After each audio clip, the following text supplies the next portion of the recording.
Okay, should be good to go. All right, thank you. Also want to remind you, we will stop periodically for questions, kind of as we get to the end of each agenda item. We'll stop and allow you to ask questions at that time. But again, don't hesitate to ask a question throughout the presentations.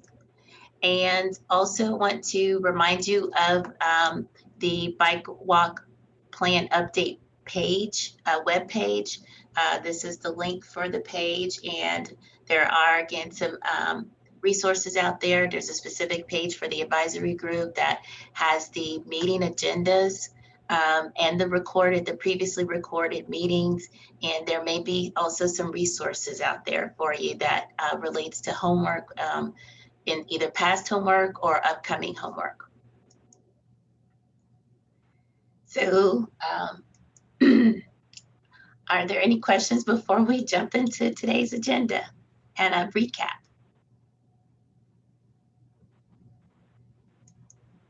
And so today's agenda, we will be focusing on homework number 2 review. Max will be presenting on the homework request that you all sent in many, many months ago. It seems like so long ago, but he will be covering the homework responses that you all have sent in. And we will also jump into step 3. I'll remind you what step 1 and 2 were in just a minute. And then today's focus will be on step 3, project implementation and action plan.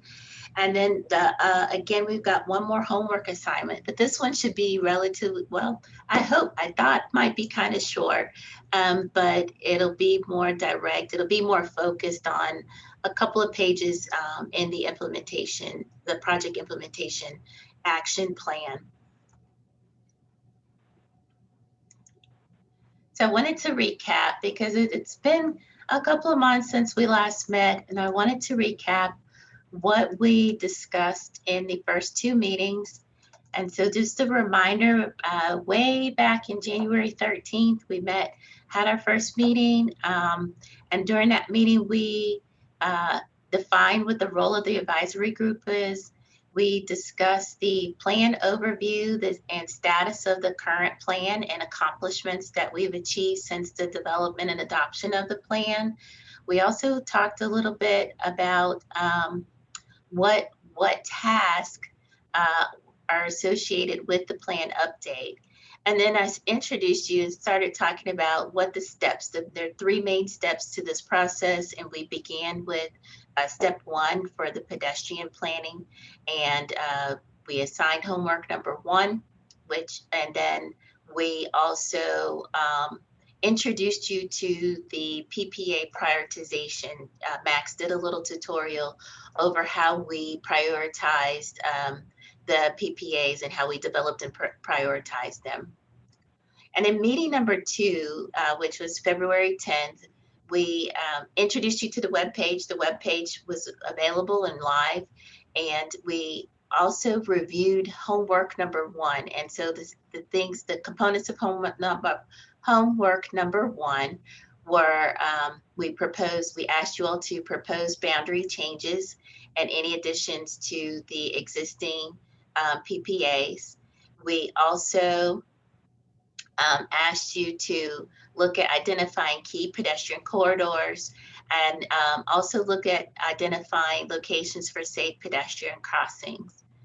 And so part of meeting number 2, we did step number 2. We introduced you to step number 2, which was a focus on the bicycle and trail planning components of the plan. And then we assigned homework number 2. And Max will be presenting to you today the responses that we received for homework number 2.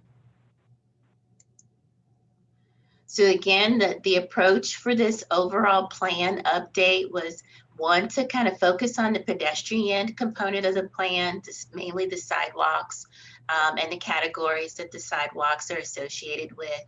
And then step 2 was we focused on the bicycle and trail planning components of the plan, the network, what the existing network is comprised of, and we ask for you all's input on additional portions that could be considered to be added for the bicycle and trail components.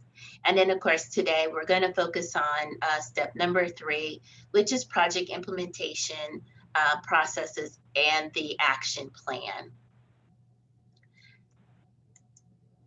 So at this time, I'm going to hand it over to Max, and Max is going to present to you the request that we received for homework number 2 assignment. Okay, thanks. Yeah, so you'll recall homework number 2 was pretty much all about bike and trail. And then we also had bridges thrown in there and safe crossings too. So we asked you about that as well. Go ahead and go to the next slide, please. Thanks. So yeah, this is kind of what I was just saying. So yeah, those are the 4 main things that we asked you. We had about 70% participation with 23 responses submitted out of about 30 people invited to respond. So we had a pretty good response rate. We're not going to look at each thing specifically today for time's sake, but we're just going to, summarize, map all the responses to see everyone's responses and how they relate to the plan. So that first map here is, you'll recognize it probably. It was in the worksheet, and it's also in BikeWalkOKC on page 27. So I wanted to use this for consistency, and that way we can kind of visualize the whole network that's planned out right now currently in the plan. And then I wanted to layer some of our new recommendations. So the next slide shows residents. So resident bike and trail requests. So if you'll recall from last meeting, we had resident sidewalk requests and pedestrian requests. And so this time we wanted to throw in all of the, basically emails and things we've gathered from town halls and over the past couple of years. So it's not nearly as much as sidewalk requests. Yeah, it just kind of goes to illustrate the fact that, we get probably 10 times as many sidewalk requests as we do bike and trail. So we'll continue though, along with this, process, and after the update, we'll still be taking requests too. So this is an ongoing thing. And so after this, we wanted to show your recommendations. So this is the advisory group's bike and trail requests here. So this is also, so just to note here, the bike and trail, they're not separated. They're all together in that red there. And the reason for that is because there's a couple things. One is that the type of facility could be, determined later when we really go through and analyze all this stuff. So maybe a street that, has proposed like a tier 1 or 2 bike facility, maybe we ultimately, the only thing we can do is put a side path or a trail alongside it, and vice versa. Maybe, sometimes a street is better with a tier 1 or tier 2 instead of a trail. So that's stuff we really have to kind of work out over the next month or 2, and when we get to the update in the plan. And then we'll look at, some of what's overlapping with what we have, and then you all did a good job pointing out a lot of gaps, I think, that we could potentially connect here too. So that'll be an additional thing we look at. So the next one is sort of the first one is bike and trail, and this is going to be crossings and bridges. So I put the yellow points on here to say safe crossings. I also threw bridges in there because, again, we kind of had a lot of overlap. Maybe you want a safe crossing over the river, and that can, we could utilize a street that exists there, or maybe it's better as a bridge project. So if it's a major barrier like a water body or an interstate or something, then we can kind of identify that. And if there are no existing opportunities to improve, the streets that go over or under, the water body or interstate, then, we can kind of identify that as a bridge project. So those are together as well, and kind of for simplicity's sake too. But the safe crossings, the vast majority of them were pedestrian. There were a few safe crossings that are specifically identified for bikes, but most of them are for places that we really need to get safe crossings, pedestrian infrastructure in. So then we wanted to go ahead and show the safe corridors, which would be the next slide. Thanks. Yeah, so the safe corridors are something, that was from the first homework, but we wanted to kind of bring that back in and overlap those two things too.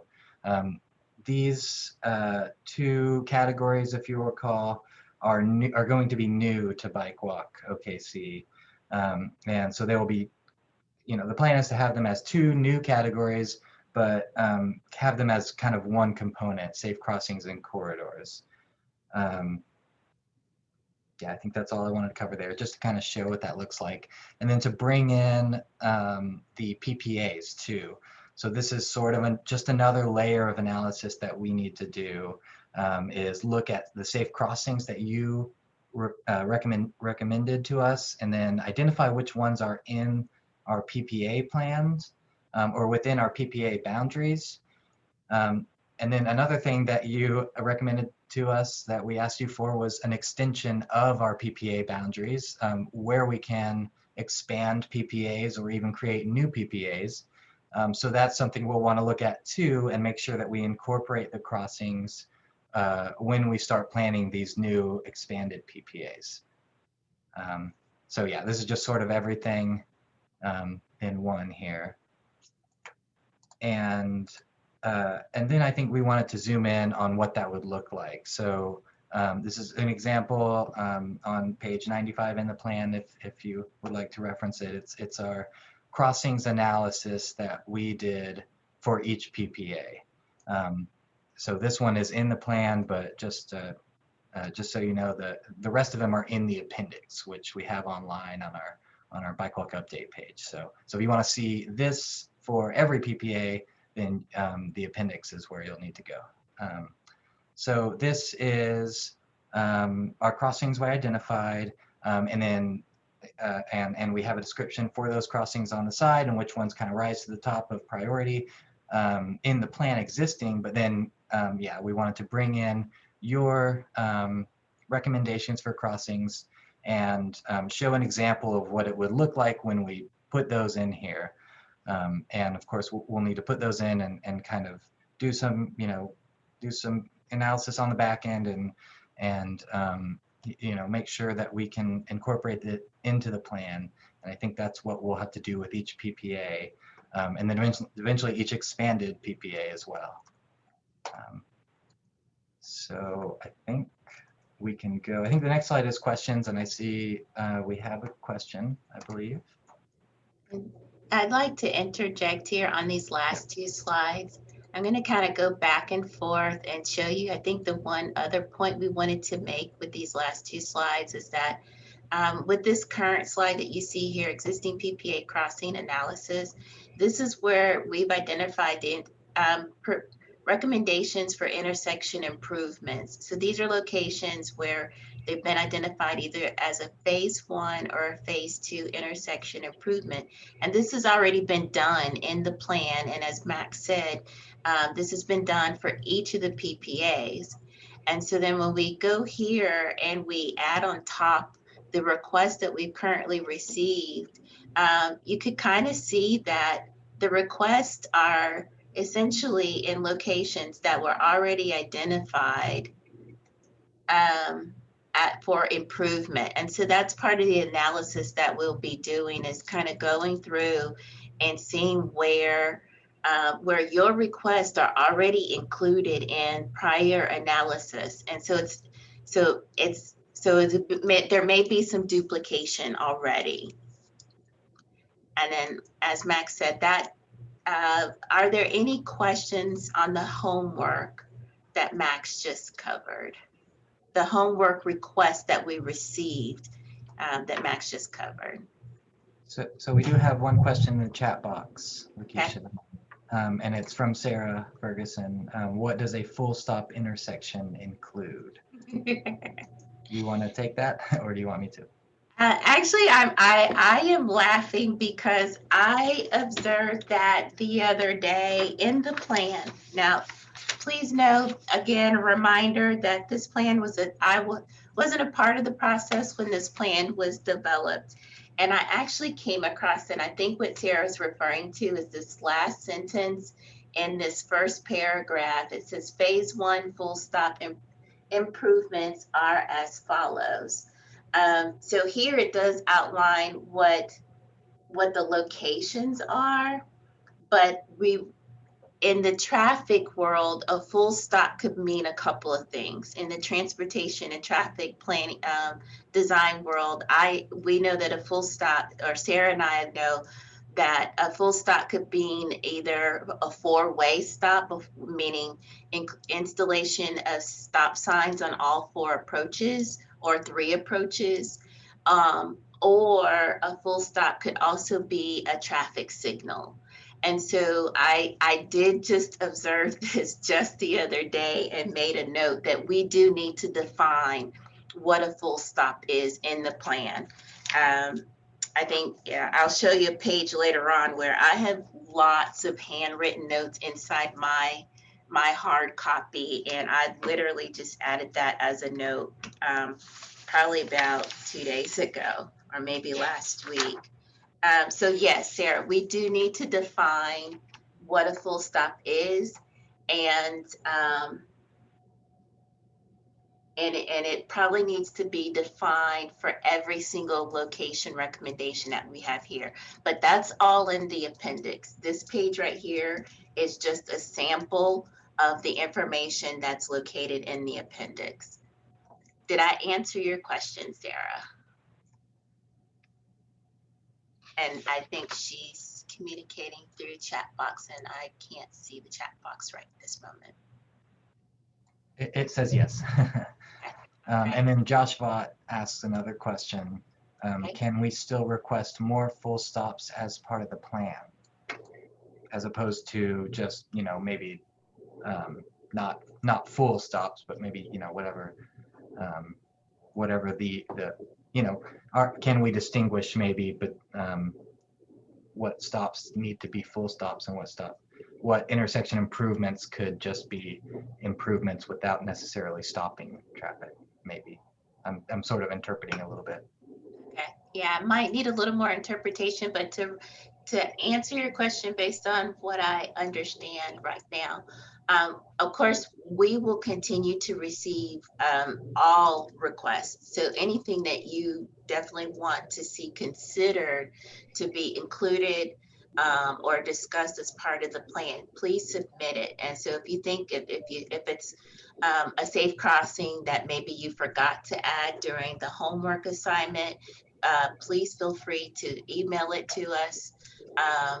And then if you want to clarify that you want a full stop either for something that you've already submitted, again, please feel free to send that to us. Now, I do need to note that the consideration for full stops have to go before the Traffic Commission.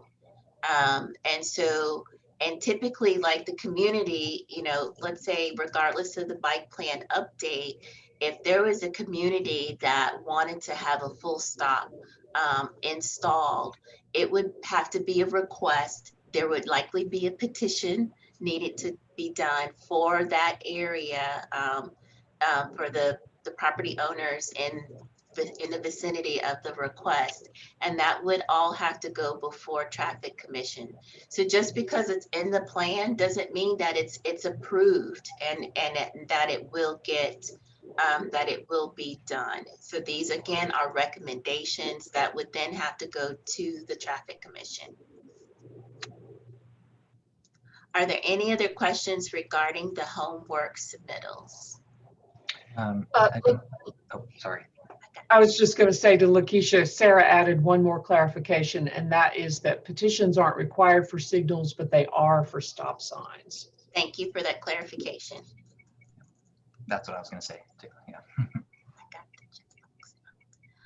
Are there any other questions or comments or clarifications before we move on? Okay. So again, Max just covered what you all submitted for homework number 2 assignment. And so I want to remind you that what we plan to do with the request. So we do have another homework assignment. It's slightly different than the request that you've already submitted, as basically your requests that have already been submitted are for specific, kind of like specific project locations, like for sidewalks and bikes and trails. And so for these requests, for the sidewalk request, the bike and trail network facilities request, the PPA boundary request, and the safe crossings and safe corridor request, all of these we've kind of started taking these and began to filter them out, kind of like what Max said earlier, where we're going to filter them out for overlaps, particularly for overlaps where they overlap with things that are already identified in the plan. Once we get those filtered out and we see what's left, for sidewalks, we will filter them into their categories based on their locations. So we'll look at, filter them out based on where they fall in existing PPA areas, the downtown area, their location near a school, park, or transit network. And so we'll try to get them into those categories. And then once we get them into their categories, we will start working on the prioritization process that's associated with each of those categories. So for example, the criteria for prioritization for school projects is slightly different than they are, say, for the downtown area. And so once we filter them out into those categories, then we'll go through the process of the prioritization process for each of those locations. We're calling them kind of like machines. We've got little machines for each of these, and there's about 7 of them when you include the 5 for the schools, and then we've got trails, kind of a criteria process for that, and then we've got bikes, and that has a whole separate process. Then we also will have to come up with a process for safe crossings and safe corridors.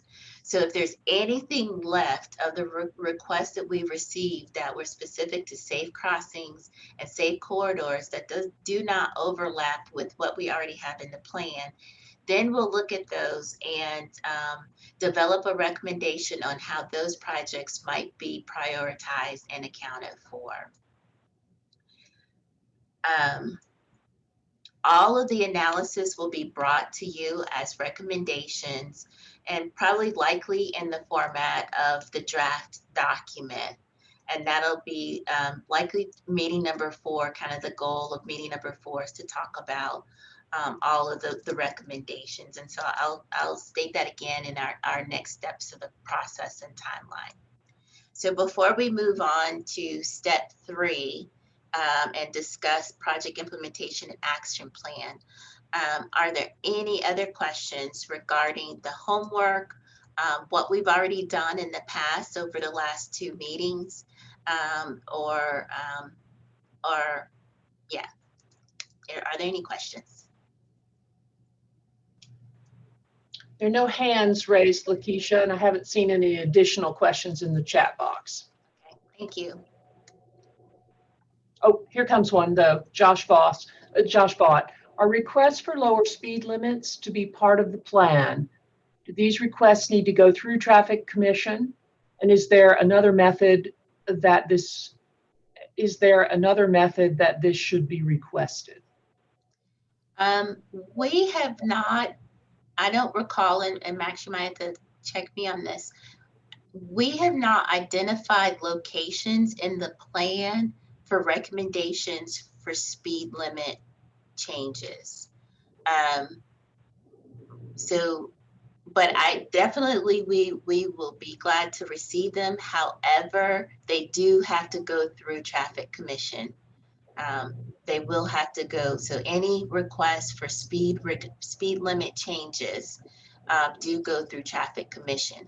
But we don't currently identify locations for speed limit changes in the plan. Is that correct, Max? Yeah. I mean, we don't have or the plan doesn't have, recommendations for roads that should be, where speed should be reduced. But it does, it does have implications. Like we do have guidelines for this type of bike facility needs to have, a max of this speed and, or whatever, stuff like that, that I think, if we are, implementing facilities, infrastructure, it is kind of, it's something we should do to fully, get what we want with this infrastructure, and the plan guides that what speed, a a shared facility shouldn't be more than this speed and stuff like that. So yeah, it's not explicit, but it is in there. So yeah, that's a good comment though. And to the group, Sarah Ferguson does remind us that speed limit changes must go through TTC. Yes. Thank you. And yeah, to kind of follow up with Max, what he says is we do have specifically on page 50 and 51, if anybody's interested, of the plan under facility type selection, we do take into consideration the posted speed limit when we're determining the selection, or we have done this when we're determining what a facility type might be, we take into consideration the current posted speed limit, and that's defined on facility selection process on pages 50 and 51. However, we do not, again, we do not identify in the plan any recommendations for changes in speed limits. So it's a good question though. Are there any other questions?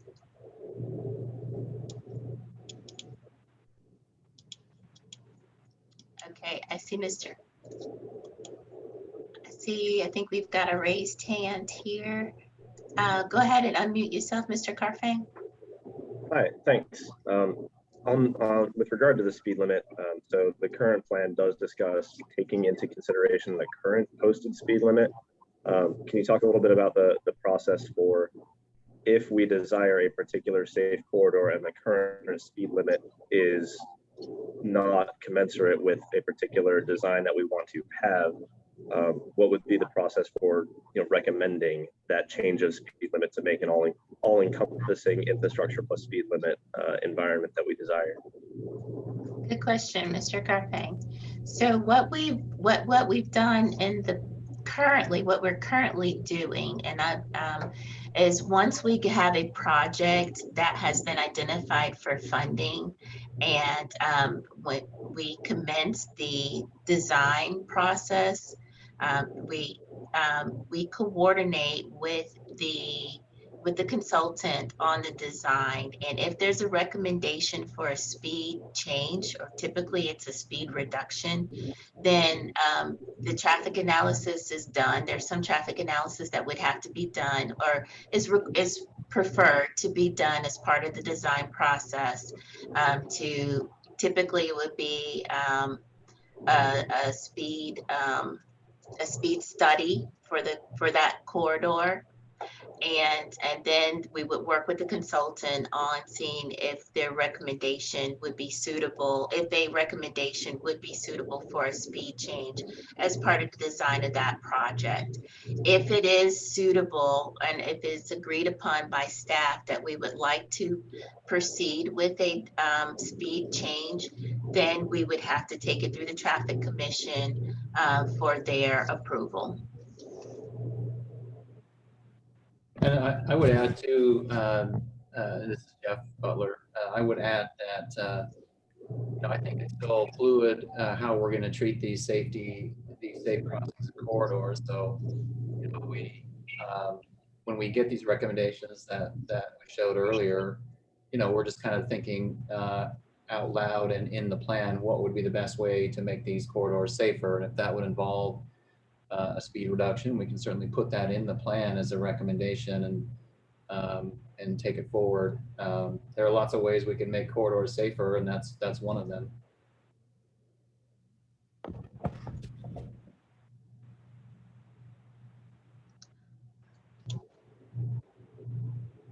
Are there any other questions? Lakeisha, I'm not seeing other raised hands. Oh, sorry, here's one. How could a lower speed limit along the proposed BRT route be justified?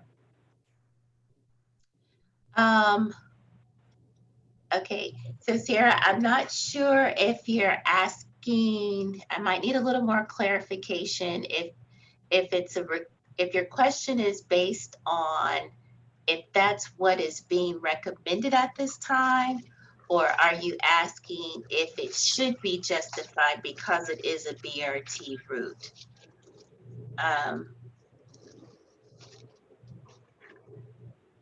And so yeah, I'm not sure if your question is, if you're asking your question because that is what the plan is proposing at this time, if the studies is proposing at this time, or if you're asking whether or not, because it is a BRT route, should the speed limit be just 2? Okay, so 2 full stop locations are proposed along the BRT route from that slide.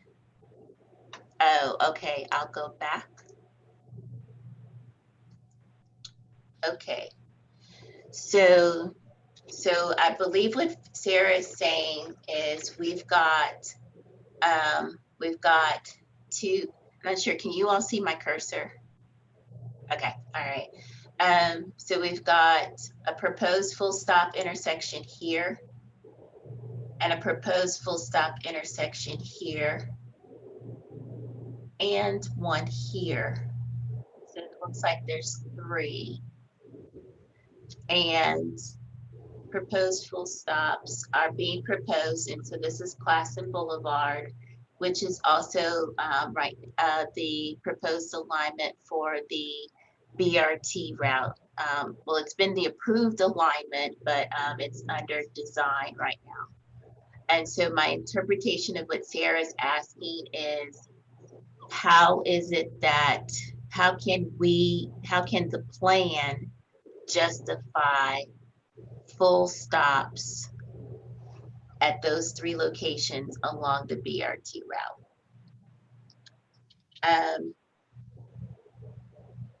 I might need some assistance here, either from Jeff, potentially maybe Max, and I can interpret, because again, I didn't do this analysis of what we're proposing here. I would like to say, I'm sorry, Jeff, I would like to say though that there are multiple full stops along the corridor as it exists. So I'm not sure, I mean, I understand the theory that we want BRT to be rapid. BRT stands for Bus Rapid Transit. And I understand the theory is that we want that to be more expedient, quicker, so we don't want to hinder it. Also, I want to add that this was done before Classen was identified as a BRT route. It may have been identified in an older study, but the timing of the studies are probably kind of years apart. And so this analysis likely did not take into consideration that this might be a BRT corridor. I'll open it up to anyone else who'd like to chime in on that. Yeah, I think this is Jeff again. I think you covered it well, Lakeisha. I think that's one of the reasons we're updating this plan, because a lot has happened in the past couple of years, including the BRT corridor, which just yesterday, the preliminary report was approved by council. So now we have a better idea of, you know, very likely where these stops are actually going to be. They're still considering a few things like, you know, should they put a full stop, for example, right there at where New View is on Classen, and should it be mid-block or should it be at 42nd Street, I think it was. So there are a lot of things that are under consideration now, and that we'll be coordinating with Embark on and Public Works. So, but it all comes down, it's just a balancing act, you know, because there are all modes of transportation there now, or will be shortly with the transit. Well, there are now bus routes, but you know, some people want to get through there as quick as they can in their vehicles. Some people need to cross it on a bike or as a pedestrian. And, you know, there's no easy solution, because you have a full stop that slows people down, but it helps pedestrians, and it helps transit riders because they're better able to navigate Classen and get across it in a safer manner. So they're just a lot of it's design details, and will be worked out in the coming months with the BRT project. Keisha, I wanted to add, correct me if I'm wrong, but I know at one time the BRT had a plan to synchronize with us with the light signals, that it will have priority when it gets to them. Jordan, we couldn't hear your question. Oh, sorry. I was just going to say, you can correct me if I'm wrong, but I believe the BRT is synced with the light signals. I know at one time it was where when the bus gets there, it'll have a priority at the intersection.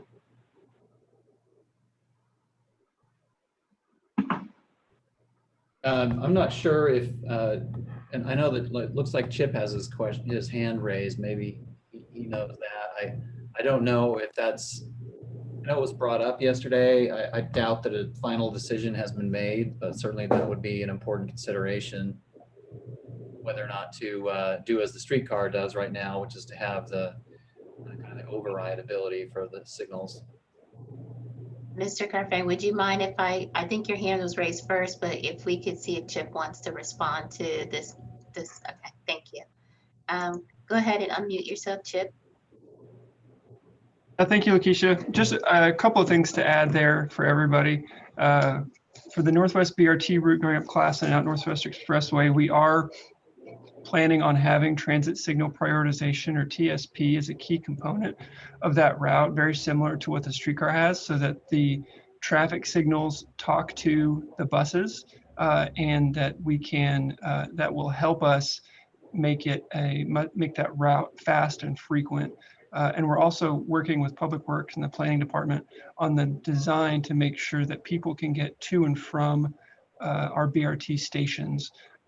We've identified those stations in the 30% design. We're working towards finishing out those designs and continuing to work with Planning and Public Works just to make sure that it's that those BRT stations are accessible and that they're safe for everybody. So updating this plan is certainly part of that process as we work to finish the BRT design. So just thanks to Max and Lakeisha for all their hard work on this plan.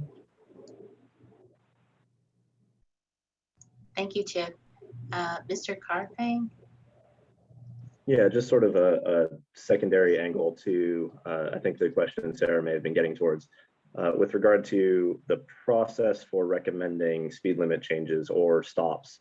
I think one of the concerns, at least that I have, is the way I've sort of seen studies lead to decisions in the past, both here and in other states. And that's sort of like the current traffic tail wagging the future design dog. So if we think about, say, Classen as it stands today with 20-some thousand cars per day on a capacity road that supports easily 36,000, well overbuilt, that when it has a 35-mile-an-hour speed limit, it's perfectly comfortable for a person in a car to go 50. So if the traffic speed count of today shows that the 85th percentile, as the arbitrary metric from the MUTCD, shows a high speed limit, then when we go to a design, or when we're proposing a design of, say, 2 travel lanes, 2 bus lanes, and 2 bike lanes. Well, we still need to keep the speed limit high to allow for the way current drivers want to drive down the current design. And then also the fact that traffic studies tend to examine motorist delay as opposed to bus or bicycle delay on future designs based on current car levels, as opposed to in a design where we have dedicated bus lane and dedicated 2-way cycle track. 60% of the drivers were probably going to choose a different mode, and so the overall traffic pattern would change. We saw this over the past couple of months with 23rd Street as it was getting repaved and down to 2 lanes from 4. That drivers naturally adapted their pattern, their driving times, the road capacity completely changed. Delays weren't particularly bad as the road width was essentially cut in half. So I'm worried that that type of tail wagging the dog process of traffic studies on current infrastructure influence traffic signals and speeds of future designs. Does that make sense?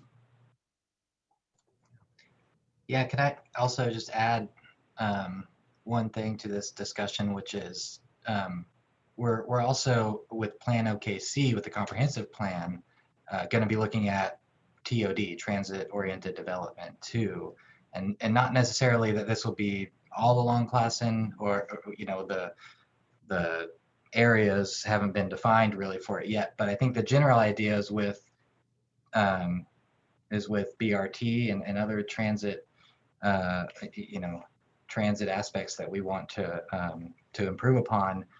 TOD is going to be important, and TOD is pretty much, to me, TOD is pretty much pedestrian-oriented development too. So making a corridor more pedestrian-friendly and more, you know, walkable only supports transit, and it only, you know, so I think there's, you know, I think that's a really good point, and it's going to change the design over Classen, you know, probably over the years, you know, whatever term that is, but that design is going to be more pedestrian friendly and transit friendly, and that's kind of, you know, the whole vision. So, and this also, you know, to kind of bring up visions, it was kind of informed by, I believe, IQC's study that along Classen as well. I think that informed some of this this planning along Classen as well. So just wanted to throw that out there.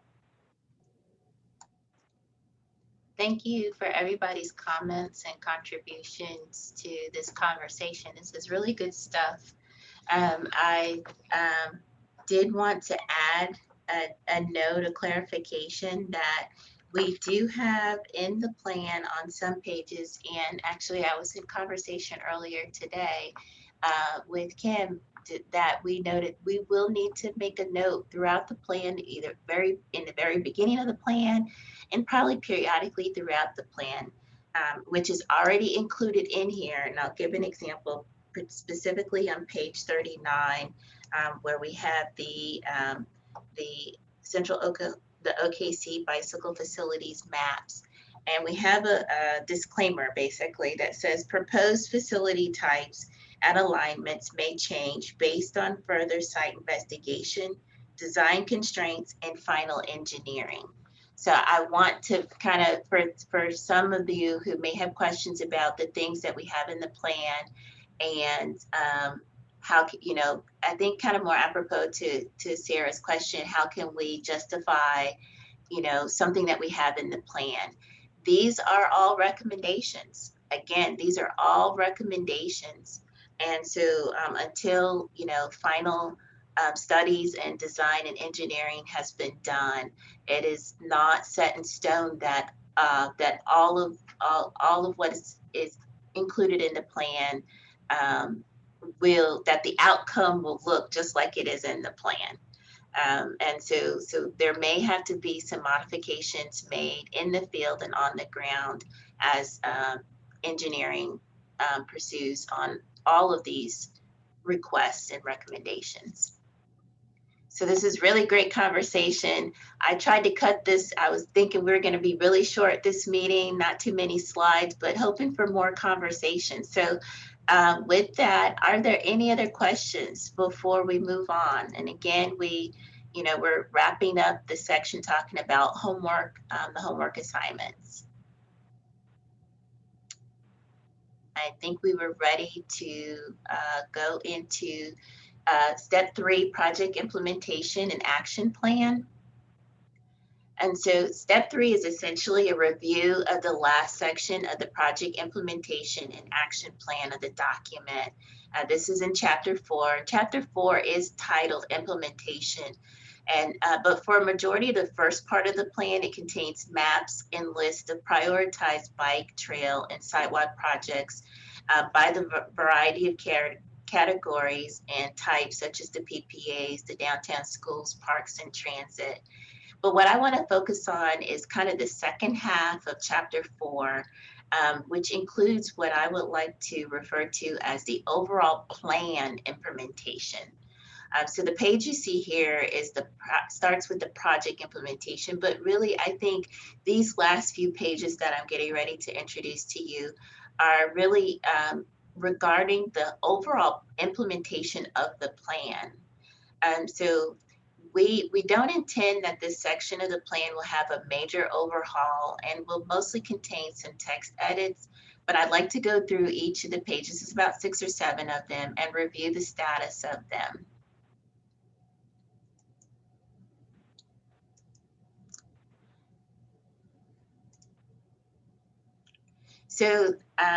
So again, this section begins with page 142 with the project implementation process flowchart, and you've seen this before.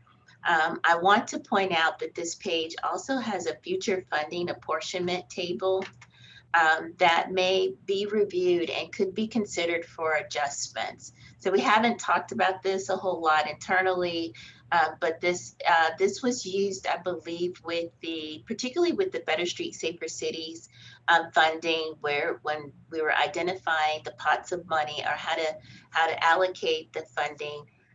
This was likely used to help identify how much the apportionment should be for the sidewalk categories. So this could be reviewed, and we'd be open to discuss this or receive any recommendations on this as we move forward. And I think the things to consider, you know, sidewalks, we've done quite a bit. We still got a long ways to go with sidewalks.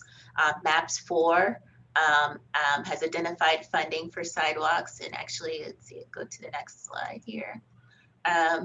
Where in MAPS 4, we've identified about 55 million for sidewalks and amenities. And so, you know, it's possible that MAPS 4 could refer to that funding allocation and consider the breakdown for sidewalks for that, or through this discussion, we could talk and see if it's something that may need to be modified. And so I want to remind you that I mentioned in meeting number 1, the city has been strategic in identifying and allocating funding for bicycle trails and sidewalk projects, which started well before the adoption of the plan. So I think I told you, you know, over the last 8 or 9 years, the city has allocated over $300 million for these categories, specifically for bike, sidewalk, street enhancements, and trails. And then again, coming up, some things to look forward to, future opportunities. With the MAPS initiative, I just mentioned that we've got 55 million for sidewalks, but we also have 20 million for bike projects and about 8 million for trails.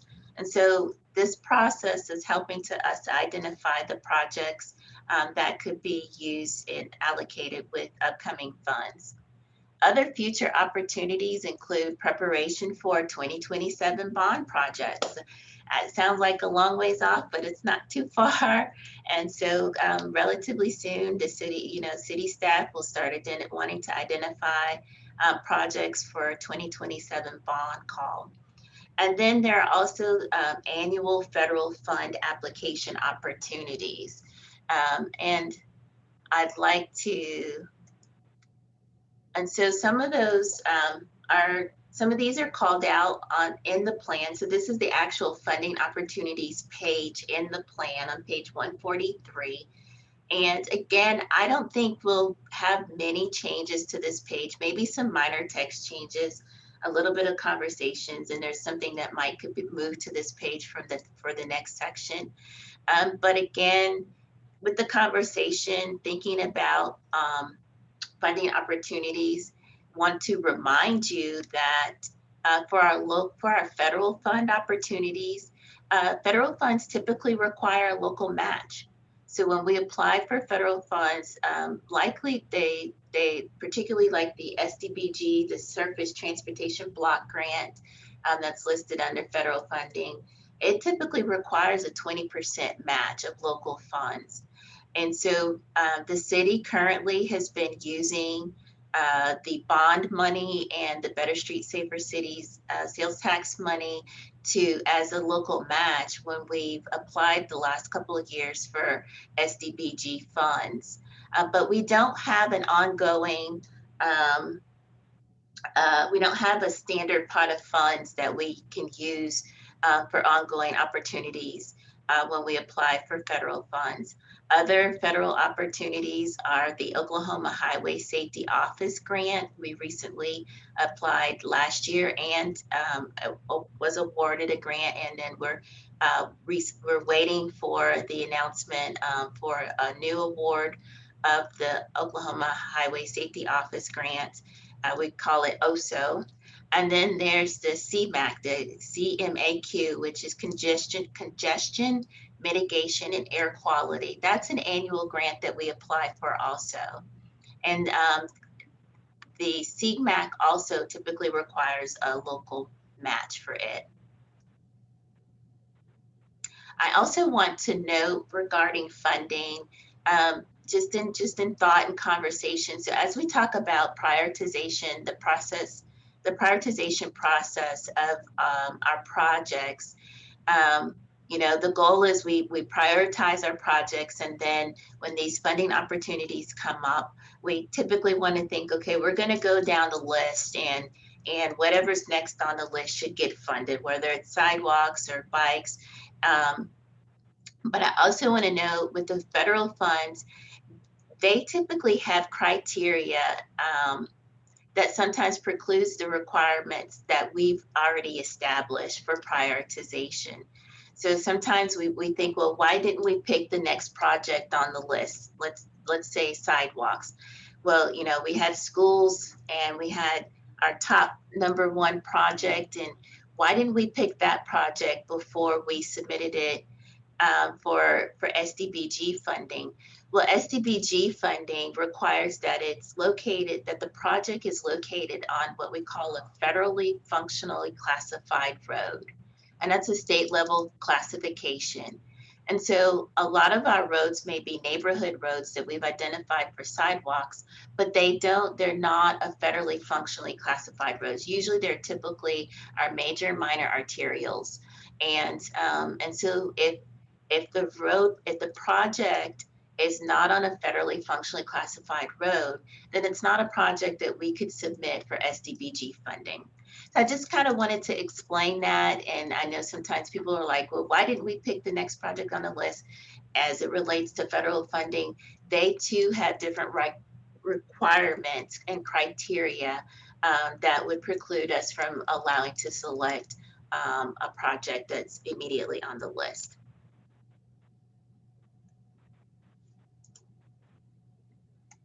Okay, moving on. Ongoing maintenance is another page in the section in the implementation plan. And here again, I don't think there'll be any major changes to this actual page, maybe some updates as it relates to some dates. So just likely some minor text changes. However, again, we'd love to hear any comments that you might have as it relates to this. We do know that ongoing maintenance is a concern, particularly as it relates to our bike facilities with the paint and the delineators. I found this in some of my research, and I thought I'd kind of add it, hopefully as a fun tidbit, and please don't get any ideas. I hope we don't get any ideas from this and try to use this. But I found an article, and the link is noted below, but these are 2 tweets that were included in an article. It's a little dated, it's from 2017, but I thought it was kind of funny. So the top one to the left reads, for parking day, we replaced destroyed flex posts on the South Street Bridge with plungers. Post pictures so we can see how they are doing. And that was posted on September 15th. And then 24 hours later, and our plungers are still standing at the South Street Bridge. And this was a post from the very next day. And really, you know, the point of this is we want to be progressive. We want to proactive in the maintenance of our facilities. We might want to we want to minimize the tactical urbanism and try to make sure that we can accommodate the maintenance for these facilities. The one key point from this article that was made was, you know, it's not cheap maintaining these facilities. The post, or what we call delineators, are averaging about $60 or more just for the materials, and then there's the installation. And what was noted in this particular article was that the plungers actually cost $1. But again, don't get any ideas on trying to cut costs and settling for plungers in lieu of delineators. But so I just wanted to kind of point that out. Green paint is pretty expensive too. Our projects have increased. The estimates of our projects budgets have increased exponentially when we decided that as part of our standards, we would institute the use of green paint. I don't have those numbers to quote for you, but I definitely can get them from our Public Works department if you're interested in knowing that. But I would like to mention some accomplishments.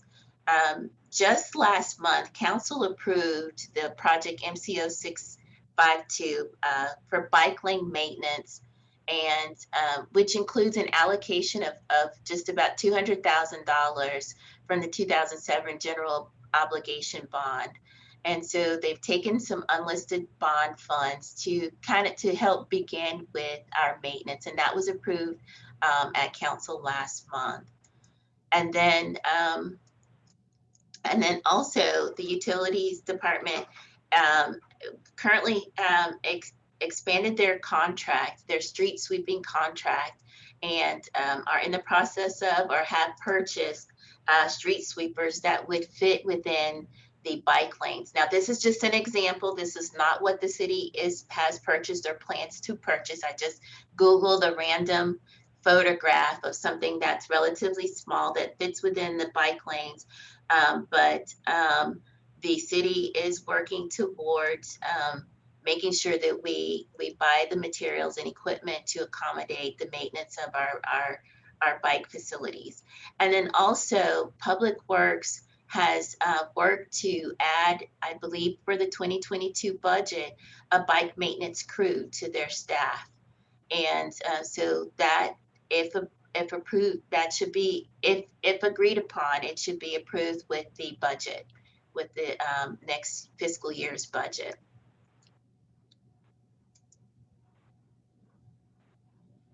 So staffing resource needs. This is page 145 out of the book. And I mentioned earlier, I actually took a photograph of my hard copy. And as you can see, I've got tons of notes on this page here. So this page may have quite a few text edits. These are my recommendations, and you all may have more to add to this. And so I won't go through what they are, but they will be presented as part of our draft recommendations. But I did want to note, kind of the status and where we are.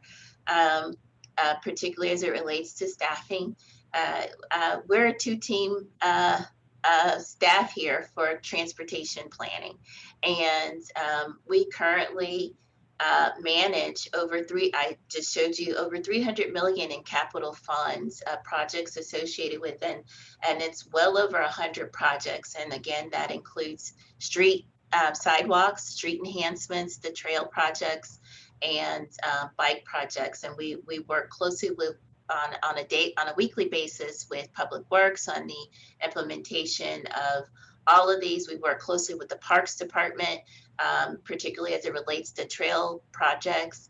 And then we're also a multimodal staff. So again, as being the transportation planners, we coordinate on all modes of transportation in the city. So although our primary focus is on bike walk and the implementation of the plan and sidewalks and trails and bike facilities, we do coordinate with transit on quite a bit. We're representatives with ACOG on long range planning for the region. So we do a lot of multimodal coordination.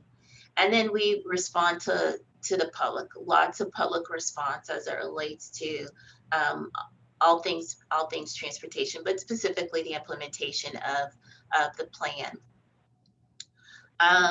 What we do that's not listed. So what I'm referring to is on the staffing and resource needs page, there's a section that says bicycle and pedestrian coordinator. And there's about 8 things listed there as tasks associated with, that could be associated with the coordinator. One person alone could occupy 100% of their time doing just bike planning alone. And again, that doesn't include trails or sidewalks.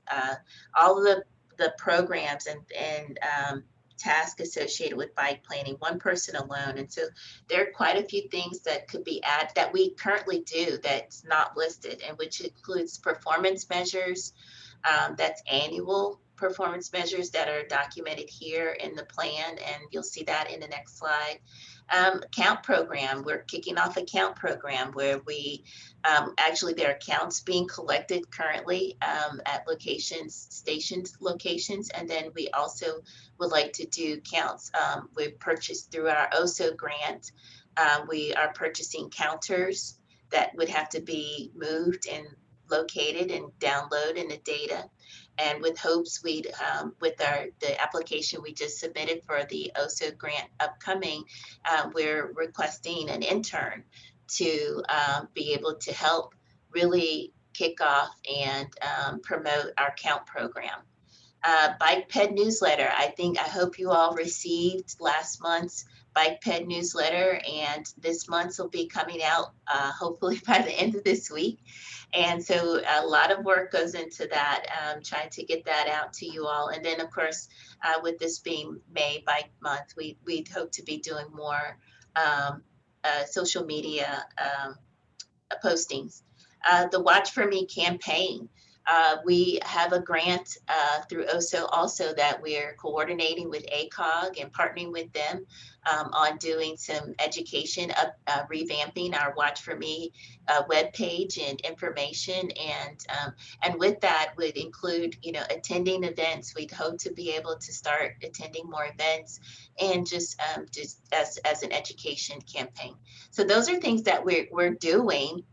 We are currently doing some of these things, and then what we would like to add to the list. We'd like to be more proactive at doing Traffic and Transportation Commission reviews. So reviewing their agenda and some of the items that come through that may have implications on the implementation of the bike and pedestrian plan. The same thing for Planning Commission and development reviews. We'd like to be more proactive in that and have more time to allocate to those. And then grant applications. So you've heard me talk about some of the grants we do apply for, but there are some opportunities that are missed just simply because of the workload. And so this is just an idea of our staffing resources. and needs. And so we, like for you to review page 145. And if there are other programs or things that maybe we aren't doing that could be considered and added to page 145.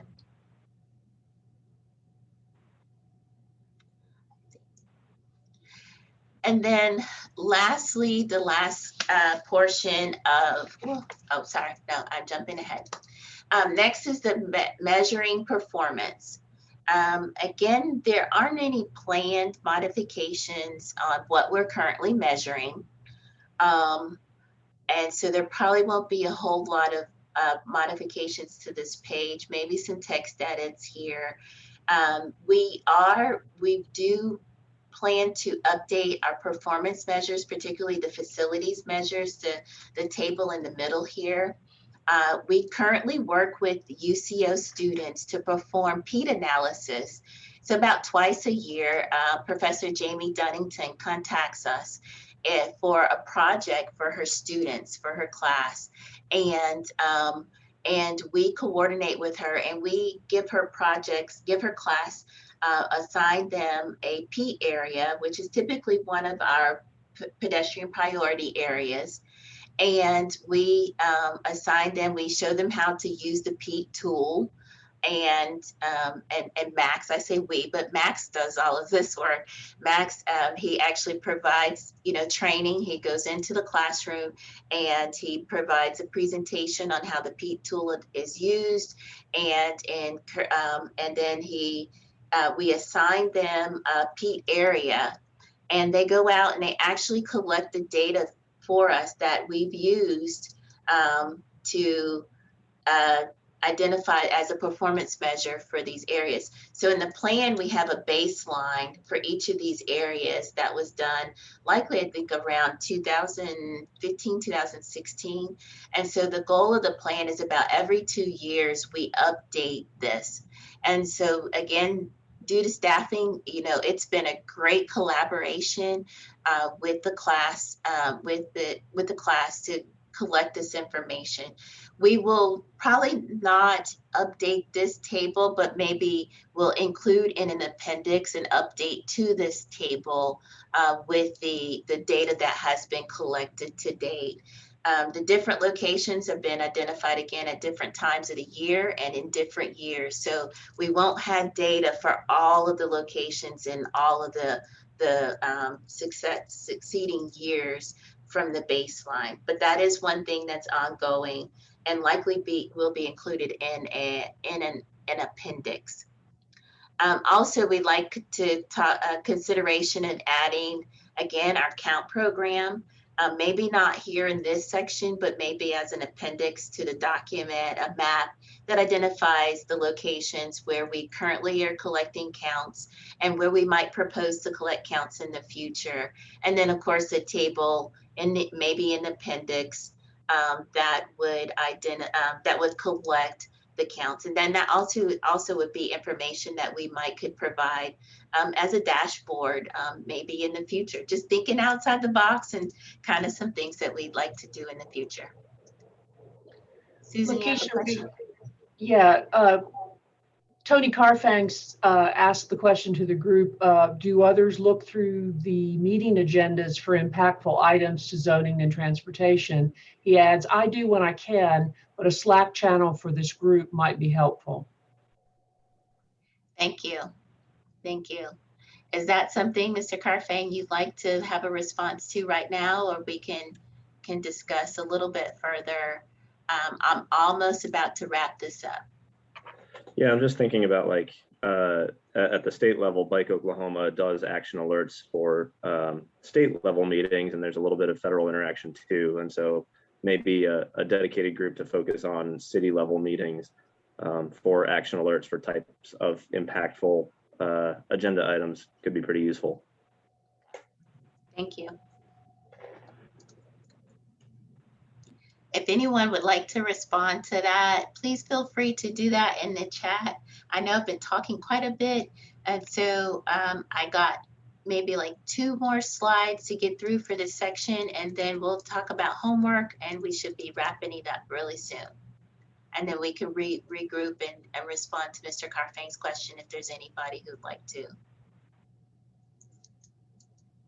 Okay, so moving on. Okay, these are the last two pages of the action plan. So there are 2 pages for the action plan, page 148 and 149. Again, this one here, we might have some significant conversation about, and probably I would expect the homework assignment will probably be mostly revolve around the action plan. So we've got code regulation updates, we've got policy updates. I call these categories of the action plan. And then on the next page, we have standards updates, system updates, promotional efforts, and research efforts. And I believe I introduced you all to these pages in the previous meetings. But I would like to say that for the homework and really going forward, this is where I think you'll spend most of your times, and you're going to get a modified, likely get a modified version of this, where I'd like to identify for you where we've made significant progress on some of these actions. Some of these we could literally probably check the box on. For example, the very first one says, create ordinance language to define bike boxes. So we've actually, I think, defined that in our bike design standards. And so that might be kind of one where when we go through the homework, I'll try to provide some notes on the status of these, where we've made significant progress. But I'd like for you all to review these and provide comments as it relates to these. Maybe there's some that you want to add. Maybe there's some that are no longer pertinent and relative to our goals and objectives. And that is it as it relates to the implementation plan. So again, what I just covered was the project implementation that includes the funding opportunities, ongoing system maintenance, staff resource needs, and measuring performance in the action plan. Are there any additional questions related to this?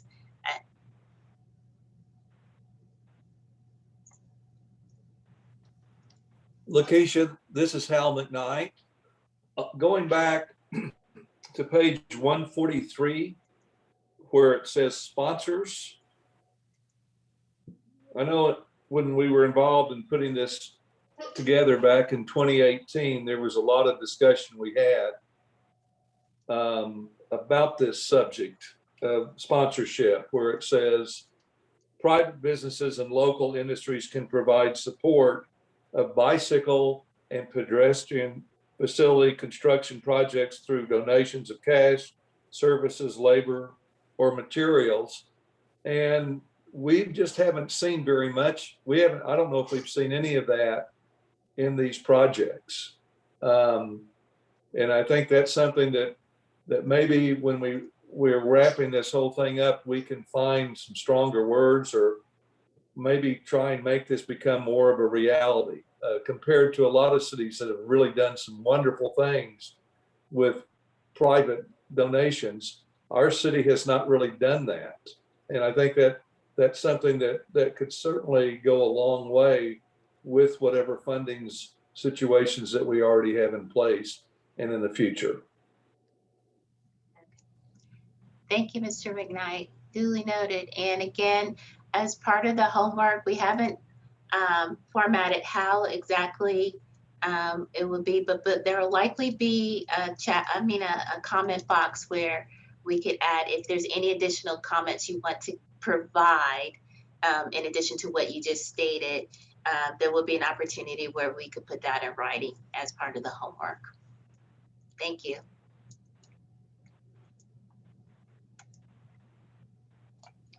Lakeisha, Jordan has his hand raised as well. Thank you. Go ahead, Jordan. Hey, yeah, you mentioned something about standards whenever you're talking about the green paint. Are those standards for these things published anywhere? They are published online, and if you have access to the I believe it was the first meeting presentation, and I can send this to you if I remember. But if you have a copy or have access to the presentation for the meeting number 1, I believe we did source where the web pages for the standards, for the bike standards. Thank you. Thank you. That's a good point to bring up, because so the first thing on the standards updates is to adopt the NACTO, the National Association of City Transportation Officials, provides a bikeway design guide, and city leadership made the decision that we wanted to have our own standards. And of course, NACTO and other standards were, guided that development. And a collaboration of Public Works and Planning and some others to kind of develop that too. So just wanted to point out that first one that says adopt NACTO Urban Bikeway Design Guide for our standards. We could maybe check that off, saying that we did this a different way according to what city leadership wanted the direction they wanted to take it. So yeah, and I'm thinking too, like in terms of maintenance, like going out on the general approaching bike lanes, for example, there were a couple of the flex posts that were knocked off and in the middle of the lane. So something like taking those to, or kind of drilling those to the ground, bolting those to the ground, things like that, so the maintenance maybe isn't quite so bad throughout.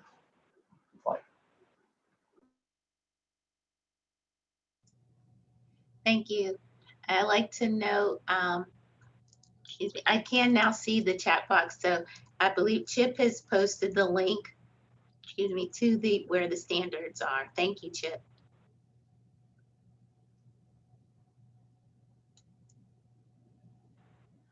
Are there any other questions regarding the implementation plan? Hearing none.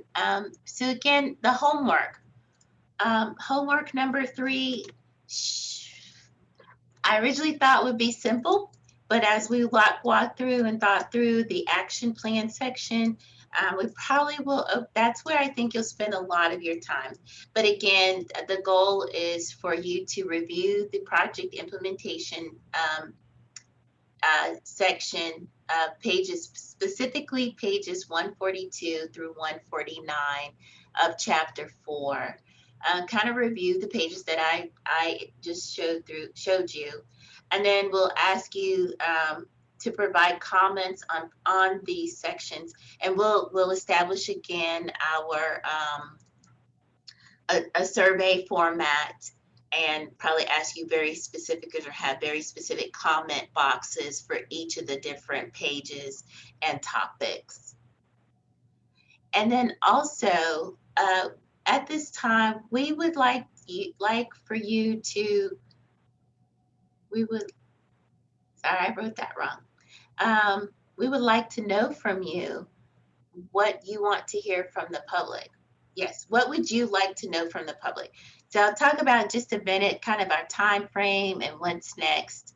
And part of the next steps is that we plan to do some public engagement that will kick off in a couple of weeks, and definitely with some invitation through the utility billing for the month of June, and through the month of June and maybe into the first half of July. And we plan to establish some type of survey, and that will be available to the public. And we'd like to know from you, what is it that you all would like to know from the public as it relates to the current plan and any potential changes for the plan. So that question there will come to you in an email outside of the homework, outside of the survey. That's something we need more of an immediate response to. So probably in the next day or two, we'll likely send you a direct email with that question and would like for you to email your responses back to us directly instead of a survey for that.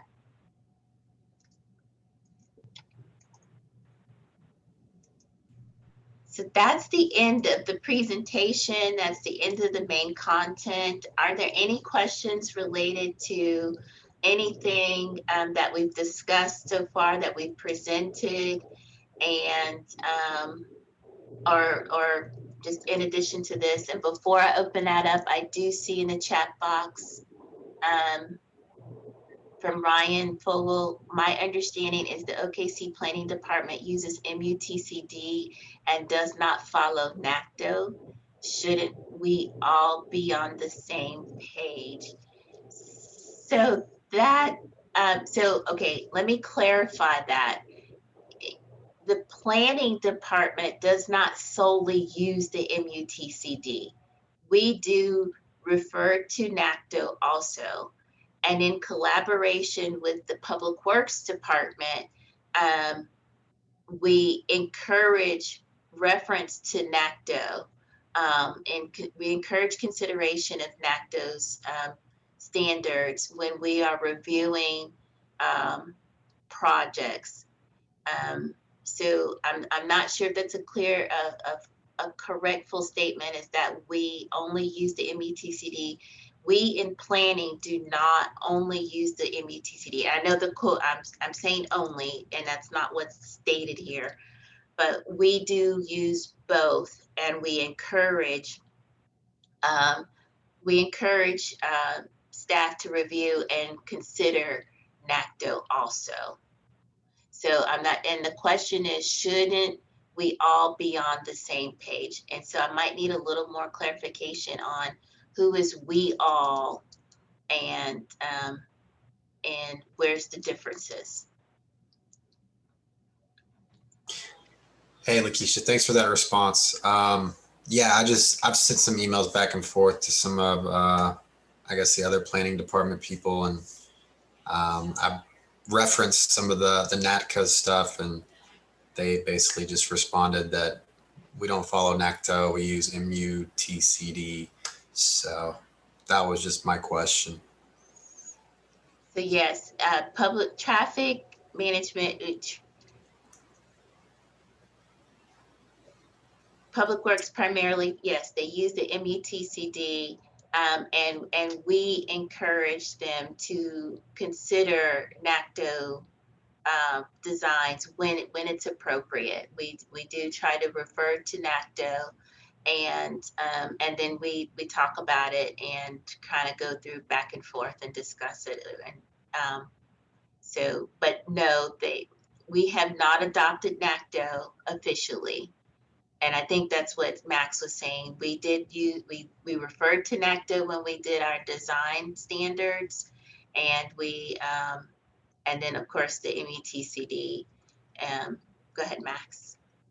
Yeah, I just wanted to point out that the MUTCD, the Manual on Uniform Traffic Code Devices, is, I think from what I gather for it, it is something that cities have to go by. It's not, so if the MUTCD says you shall not do something, then, like you shall not make a stop sign yellow is what, kind of comes up often. Then it sort of carries more weight. And NACDO is an organization that I would say is a little bit more, goes a little bit further and tries to push the MUTCD, which is, published by the Federal Highway Association, the FHWA. So the MUTCD is more like law and more like, can create liabilities and that kind of thing. And NACDO is one of the organizations that is, it's certainly a well-regarded organization, especially amongst, planners and engineers. And so we kind of, the MUTCD gets updated, it goes through long periods of time before it gets updated, and the NACDO kind of keeps up a little faster with sort of the changing environments in cities. And so that's why we like NACTO, because it really has sort of the latest and greatest, treatments and facilities and designs. So I just wanted to kind of throw that out there, that MUTCD, kind of carries more weight. Having said that, I'll just make this announcement that the MUTCD comment period, they are going through an update right now federally, and they're taking feedback from the public. So I think by Friday is when you have to submit your feedback. So that's just one thing too. And I think NACTO has like a written form of feedback that they want to see for the MUTCD. Other organizations like ASHTO and some other, certainly some bike and pedestrian organizations have what they would like to see from the MUTCD. So yeah, so I wanted to kind of group that in there as well, that MUTCD carries a lot of weight when it comes to traffic engineering, and they're also going through an update right now. So they're taking public feedback. Thank you, Max and Ryan. Are there any other questions? I'm going to turn it over to Max here. We got a couple announcements that he'd like to make, and then we'll wrap it up.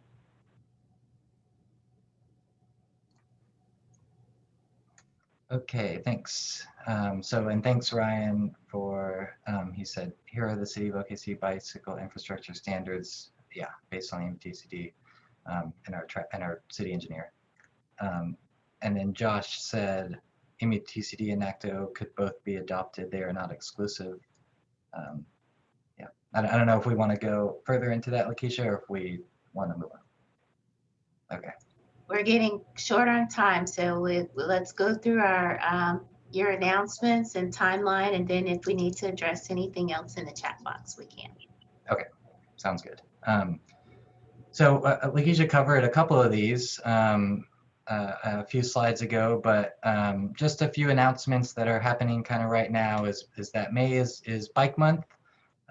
Yesterday, the City Council made a proclamation declaring it Bike Month. So we're trying to encourage that throughout the month, just cycling, and that's going to kind of couple with some social media posts and trying to kind of push that and encourage people to get out on bikes, and to watch for people on bikes when you're driving.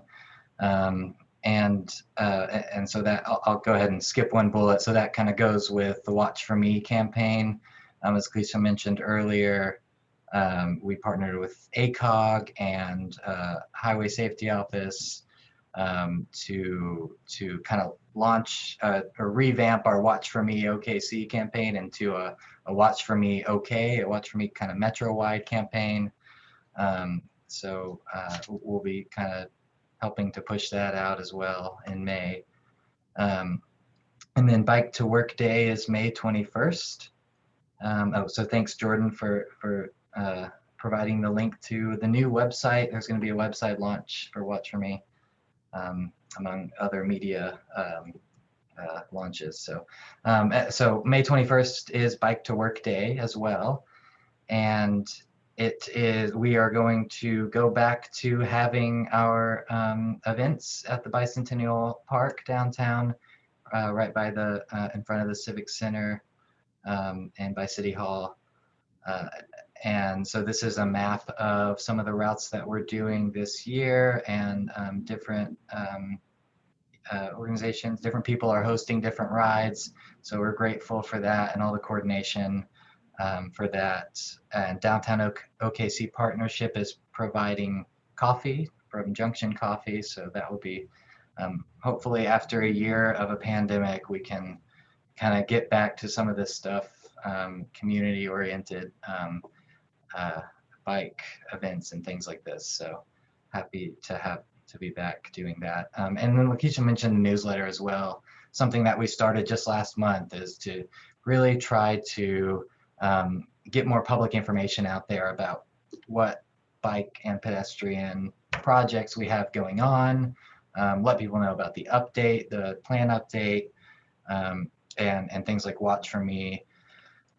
And so, yeah, just different things going on, and kind of highlight some of the current projects and stuff too. So we'll try to get a newsletter out hopefully this week, highlighting a few more projects here, and that'll range from trails to sidewalks to maybe a pedestrian crossing we had last time, and some other related things as well. So I'll call that good for the announcements, and hand it back off to you, Lakeisha. Thank you, Max. All right, we are just right at hour and a half here, but slightly past 4 o'clock, so about 4:07. So just wanted to timeline and next steps. I did mention earlier on where we are. We are here in May, and I want to thank you. I don't think I took much time earlier to thank you all for accommodating the change in the schedule. We might make another accommodation based on how the public engagement goes, how the next month goes. So we plan to kick off public input and review here, I called it and review, but mostly public input at this time. And it kick it off essentially about the middle of this month.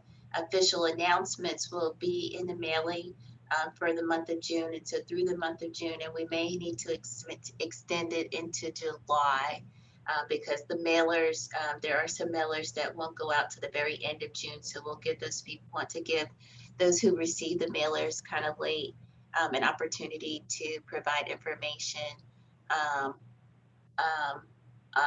to the survey. Also, again, the next meeting is tentatively scheduled for the 14th of July. And we've got a lot of work that needs to be done in order to meet that day. So it's possible that we may have to push that date out. And then we may make some modifications here with the draft review, document review and time. So this is, again, it's dynamic, it's a little tentative.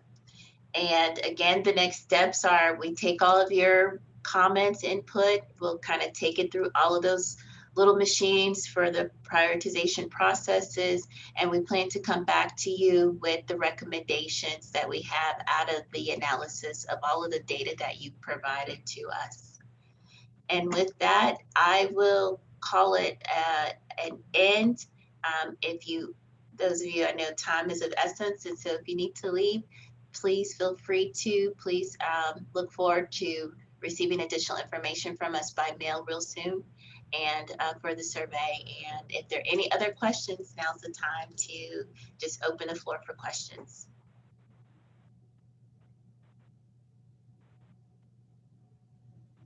All right. Well, great discussion this meeting, and we appreciate all of your assistance and attention to this. And I see we've got a hand raised here, Mr. Carfang. Not really a question, but just for awareness for the group. Governor Stitt signed 2 laws that Bike Oklahoma helped get passed this year.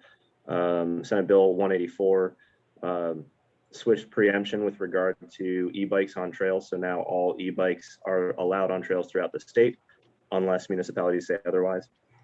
The other law is House Bill 1770, which the biggest aspects are it is illegal for a driver to use their horn when passing a cyclist unless there is a safety issue imminently. So not even a polite tap to know that if you think you're being polite, to let them know that you're there.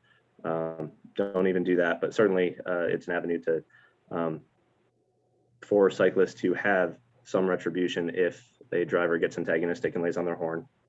The other elements to that bill are the Idaho stop, which Bike Oklahoma is working on some education elements to ensure drivers and bicyclists are aware on what that means. But in essence, it allows bicyclists to treat stop signs like yield signs and stoplights like stop signs.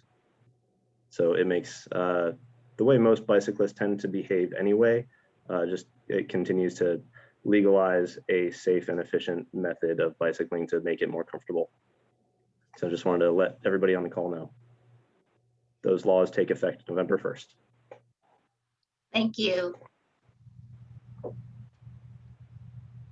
Any other comments, announcements, or questions?